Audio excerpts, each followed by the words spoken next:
sa pagbuo ng ibang language.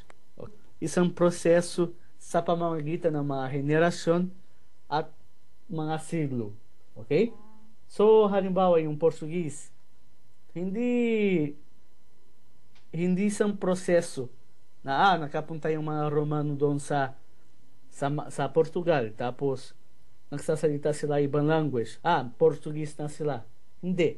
Isang proseso na siglo po yan, tapos may ibang influensya, hanggang mabuo yung tinatawag na Portuguese na ngayon mayroong sariling grammar, sariling sistema, etc.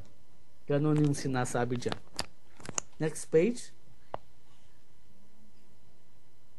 Yan.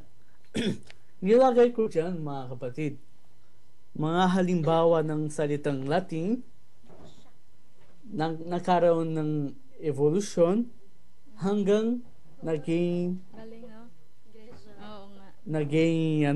Portuguese. So nilagay ko dyan mga halimbawa ng salitang mula sa Latin sa proseso ng evolution niya, proseso de evolução niya, hanggang até Portuguese, no? Ang unang dyan ay Ecclesia.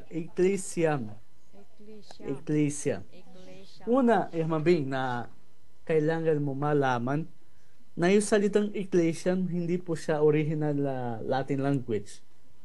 Okay? Yung unang dapat yung Ecclesia